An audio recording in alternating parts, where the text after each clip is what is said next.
Aston Villa v Lille in the Europa Conference League quarter-final predicted lineup. Let's go. Let's take a look in depth at how Lille are going to set up against Aston Villa. Who are the players to watch out for and what is the Aston Villa predicted lineup? If you're new to our channel, make sure you are subscribing, smash a like and comment your thoughts in the comment section down below. So, Lille, how do they set up? How do they play? What are they trying to do? What do Aston Villa need to watch out for? So it's a 4-3-3. There's no thrills and spills with this. It's a generic 4-3-3, as you'd like to sort of see on a generic piece of paper, really, what you expect from a 4-3-3. We've got Chevlar, Ismaili, Ribeiro, Yoro, Santos, Andre, Bentaleb, Haraldsson, Cabela, David, and Zegrova. What happens with their system? David is their focal point, playing in a 4-3-3, very dynamic three that all offer something a little bit different. We've got two holders, and Haraldsson will be the one that sort of gets in a little bit more of an advanced area on that left-hand side. David can drop into this area, but also lead the line really, really well. Zegrova, massive threat on that right-hand side, up and down, ventures into the box, and a really, really good, solid player. Fullbacks like to get forward slightly. Santos gets forward. Yoro gets on the ball quite a lot as well. Bentaleb and Andre are the ones that are going to be holding and offering support and structure for their side. Two players who are very, very dangerous for Lille. And we are going with Zegrova, who is very skillful, dynamic, tricky, loves to drag around defenders, seems to have like a low centre of gravity with the ball stuck to his foot in tight areas, can get out of tight spaces, can move around quite quickly, nippy, very versatile up and down, can finish, good finisher, and direct at dragging defenders, and he loves a little cheeky cutback as well. So this is a player that we've really got to watch out for because he's unpredictable. But if defending against him, if you sell yourself, he can just pop you off and he's gone. So it's a player that we've really, really got to make sure that we are watching out for. If we take a look at his numbers so far this season, we can see that in the league, he's got a SOFA score rating of 7.27, played 27 games, scored 5 goals, and he's got 5 assists. You can see from his heat map that he's venturing into that 18-yard box. His strengths are his high pressing, long shots, and playmaking. We can see here as well some of his other stats that we've got an 83% accuracy per game. In his own half, it's at 89%. Opposition half, 68%. Accuracy of long ball, 63%. We can see ball recoveries per game are at 3.4, which is very good. Successful dribbles, 54%. Duels won total 47. Aerial, he's winning 33. And ground duels, he's at 48. So he's a player that we've really got to make sure that we are watching out for. The next player who I think we can all agree is a player that is very, very dangerous for him is Jonathan David. A very, very good player. Exciting. He's a finisher. He's clever. He reads the game well. He can pounce on mistakes. He's strong, powerful. He's a really strong runner with the ball. Very, very direct. Got an abundance of goals in his locker that he can pull out of. He can score goals from tight areas. He can bag in the top corner. So he's a player that we've really got to make sure that we work against very, very well because he's going to be a massive, massive threat. If we take a look at his numbers now, and we'll get on to some of his other key strengths that aren't just his finishing in a second, we can see he's got a SOFA score rating of 7.26, played 28 games this season in the league, 16 goals, a goal every 133 minutes, a 22% goal conversion rate, 2 assists, passing accuracy 81%, in his own half 86%, opposition half 79%. Again, ball recoveries per game 2.5, which is very good. Dribbles 48%, duels won 43, ground duels 51, and aerial 25, which is low, which will play into a certain Villa player's hands. If we have a little look at one of his other strengths, which you can see from the heat map, is that he drops deeper, drops deep, links play up. If we go back to the tactical pad, don't be surprised to see Jonathan David picking up the ball in that area and driving the team forward. Can link up play in and around all of these areas. So if he drops deeper, we've got to make sure that we are sort of watching where he's going, what he's doing, because then we'll be looking for runners that are going to be going into these areas anyway. So Jonathan David is the player that I'd probably say that I'm most worried about for Lille, because he can do so much, and he's a clever player, but he drops a little bit deeper. One thing that I would probably say is that if I look at him and Ollie Watkins, is that if you look at how Watkins has been transformed at Villa, Emery stopped him doing all of this. And you look at Watkins' game, it's massively improved. If we go back to the heat map, I actually feel like a top-level coach with Jonathan David would probably stop all of that and would tell him to focus on the width of the 18-yard box and attack that 18-yard box width. So I think that's something that he's probably going to work on. He's 24 years of age, so his game's going to develop when he gets that move to another club. But those are the two players that I would highlight as danger players. Cabella, a little bit different, playmaker, can pick a pass, not as dynamic as the other two, but it complements their team quite nicely. And I think that's why you've got Haraldsson who helps out Cabella as well. AVFC Scout has helped us out a little bit on this channel as well recently. So we can see here now that we've got our next graphic from AVFC Scout. And this is showing the touches per game from per player. Put your teeth in, Luke. And it's also showing you the non-penalty expected goals and assists combined. So we can see that the circle size represents the number of touches per player. So the bigger the circle, the more touches. Jonathan David's having the least amount of touches. That's generally what you find across the whole team anyway, on any team. That the further up you go, sometimes the less touches, the further back, the more touches. And then the circle colour represents the sum of non-penalty expected goals and expected assists. So we can see that non-penalty XG, we've got 0.68 from David, 0.54 from Zegrova, 0.58 from Cabella. And then you can see the touches that Diakate is at 74.7. And then we've got 79.6 from Andre, who is their most creative player, who won't be playing in this game. Bentleb at 73.7.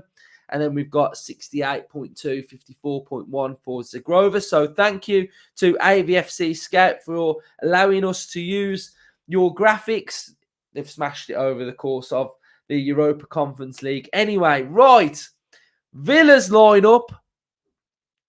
Let's go. I've been to-ing and fro-ing with this. Do we go all out, full strength, or do we rotate slightly? Now, hear me out. Hear my reasonings why. Arsenal went full strength against Bayern Munich, as you'd expect. It's Bayern Munich. Villa have a big game against Arsenal at the weekend to try and get something at the Emirates. It felt like we over-rotated against Man City and we were a little bit weaker. We need to go into that game full strength and go for it.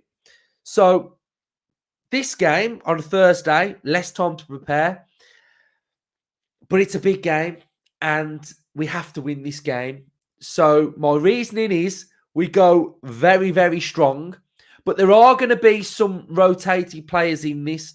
We're not going to play the same team that we played against Brentford, I don't think. We are going to rotate some players.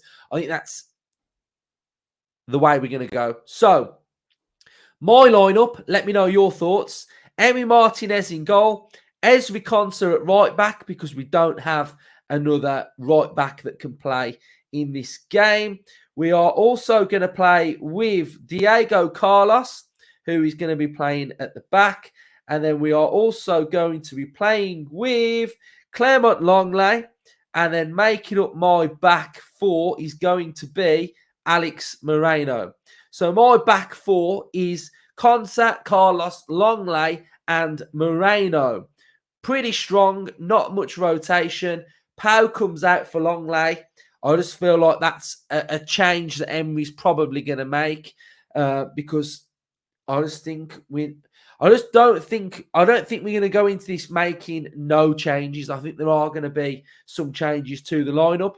I'm going to start Tim Irabunam, and I'm also going to play with Douglas Luiz in that double pivot.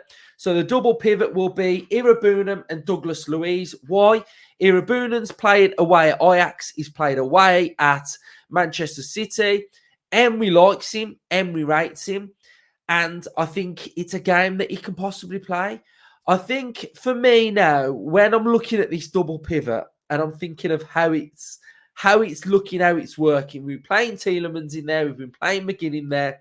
And I think now at home, it's time for Irabunam to get his start because I would like to see him playing in there because I would like to see Tielemans and John McGinn further forward. I think that's their best positions. I think that's where we are strongest.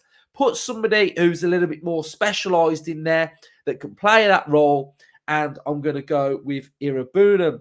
Right, this is where it gets a little bit difficult and where, you're thinking, who are we going to play? So, big conundrum up top is probably Watkins or Duran. Watkins had a bit of a knock, didn't he? The game before last. Missed Man City. Duran started, scored, did well.